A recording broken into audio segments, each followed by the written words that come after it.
दोस्तों, अगर आप अपनी यूपीएससी की तैयारी को स्टार्ट करने की सोच रहे हैं और अपने सबसे बड़ा बात है कि नोट्स को लेकर के कंफ्यूजन में है कि हमको नोट्स कैसे बनाना है और आंसर राइटिंग की स्किलिंग हमको कैसे करना है, क्योंकि देखो एक बिगनर स्टूडेंट हो ना तो हमेशा से ये माइंड में कंफ्यूजन सा आता ही होगा कि हम इतने बड़े, जैसे कि मान के चलो एक चैप्टर है, अब इतने मोटे मोटे किताब को पढ़ के एनसीईआरटी को पढ़ के उसका नोट्स कैसे बनाना है और कब बनाना है, कैसे बनाना है, बहुत जो है इसको डीपली में बताएंगे तो वीडियो बहुत हेल्पफुल होने वाली है। इसीलिए चैनल पर नए हो तो चैनल को सब्सक्राइब करके आप बेल आइकन को प्रेस कर लेना, क्योंकि आपके लिए हेल्पफुल कंटेंट लेकर के आते रहते हैं। तो देखो, एस्पिरेंट का हमेशा से ये डाउट रहता है कि अगर हम यूपीएससी की तैयारी कर रहे हैं तो दो चीज होता है कि हम अपने पढ़ाई करने के दौरान ही नोट्स बना ले या पढ़ने के बाद जो है अपना नोट्स बनाए। ठीक है, देखो इसमें आपको हम बता देना चाहते हैं कि जो यूपीएससी का जो एग्जाम का जब आपका एंडिंग पॉइंट आता है ना, मतलब कि आपने प्रिपरेशन कर लिया पूरे साल भर और जो आपका लास्ट 3 मंथ होता है ना,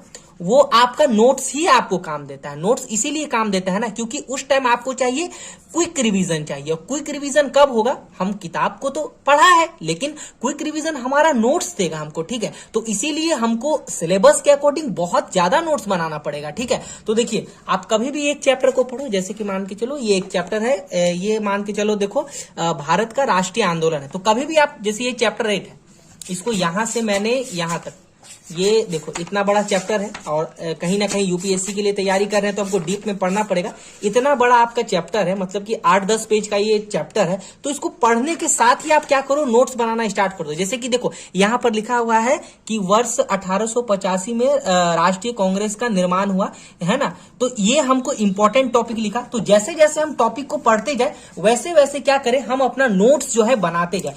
आप डायग्राम बेस्ड नोट्स बनाओ, मैपिंग थ्रू नोट्स बनाओ, देखिए इस टाइप में बनाओ, थोड़ा सा फ्लो चार्ट का यूज करोगे ना डायग्राम का, तो कहीं ना कहीं वो मेंस की राइटिंग में भी काम देगा। और ऐसे बनाते बनाते एक दिन आपके पास बहुत सारा जो है ऐसे नोट्स क्रिएट हो जाएगा और ये आपको लास्ट 3 मंथ में रिवीजन में काम देगा। इसीलिए कहते हैं पढ़ाई के दौरान ही अपना थोड़ा थोड़ा ऐसे जो है अपना नोट्स बनाना स्टार्ट कर दो। ठीक है, जो आपके लिए बहुत हेल्पफुल होगा, बहुत कारगर सिद्ध होगा। ठीक है, क्योंकि देखो चैप्टर को पढ़ने के बाद क्या होता है, हम भूल जाते हैं। अब मान के चलो ये एक चैप्टर मैंने पढ़ा, अब भाई ये चैप्टर पढ़ने के बाद दूसरा चैप्टर जाएंगे और रिवीजन करना पड़ेगा ना पिछला वाला। ठीक है, तो इसीलिए हम कोशिश करेंगे कि हम नोट्स का ही रिवीजन करके उस चैप्टर को पिछले वाले को कंप्लीट कर ले। राइट, और एक इंपॉर्टेंट बात, आप कोशिश करो इस टाइप में आप आंसर राइटिंग करने का कोशिश करो। देखो यहां जो देखो कि आंसर राइटिंग करने का कोशिश करो, किसी भी चैप्टर को पढ़ो, थोड़ा थोड़ा टॉपिक वाइज आंसर राइटिंग करने का करो व्हाइट पेज में। ये क्या होता है, आपकी स्किल को जो है ये क्या करता है, डेवलप करता है, ताकि आप अपने एग्जाम में स्पीड लिख पाओ। राइट, तो ये सब बातों का ध्यान रखना है। ठीक है,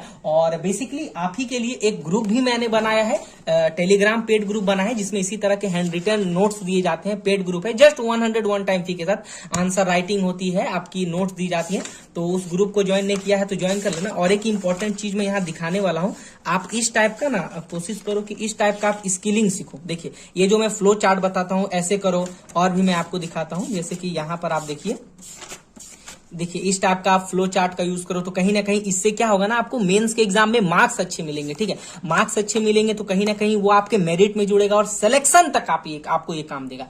तो नोट्स अपने पढ़ाई के ही दौरान बनाए, बढ़िया रहेगा। बाकी वीडियो हेल्पफुल रही तो लाइक कीजिए, शेयर कीजिए, सब्सक्राइब करके बेल आइकन को जरूर प्रेस करना। मिलते हैं नेक्स्ट वीडियो में। राइट।